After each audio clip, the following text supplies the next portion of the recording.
So kay daghan man mo nangutana day ug nag-unsa mi ato sa picture nga ako ang gipost day, aw mauna ni ako anang i-reveal sa inyoha day. Amo anang gisugdan og sayo day kay basin ari pa lang mi madato ba, so mas maayo nga i-share namo sa inyoha kay aron daghan ta madato ba.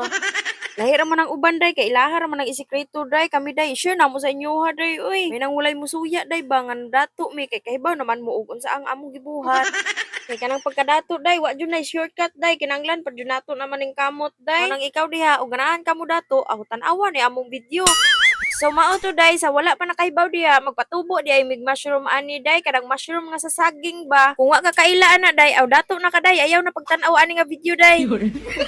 Amuan ning gisuwayan day kay murag easy ra man siya patubuon day pero mapalpak gani day aw cancel atong pagkadato ani day. O tong amua jud ning gisiguro day sa ilaha day kay upat ka oras ra gihumol sa tubig day aw amua day amuang gyud sa kaadlaw day uy charong mo palpak pa ni day. Sunod day amua na day ang layer diri day kay aron tamnan na day ba. Nya gisagulan na dayon ni sa kung bana og kamunggay day aron mulami ang timpla day ba murag lamas na lang magkuwang ani day uy.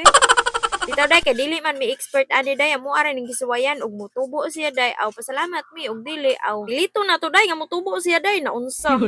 Nya sunod atong kamunggay day mauna ni day amo ana to gibutang ang mushroom nga binhi day. O di ba ingon ana ra ka easy day balik-balik ra na siya day sunod ana day magbutang na sad kag dahon ana day. So mao to day gibutangan nag dahon balik day mao ni atong abangan day no ug mapalpak ba ni day o mo successful ba ni day. May baw-an ra na ninyo day kay magsige man tag-update diri day. Nya mao to day ang last ani day amo anang gitakpan og plastic day mo jud ding gidoble day aron dili siya makasungaw day ba nga mag-moist jud siya maayo day. So, mao to day diri na lang tataman day see you sa next update ani day.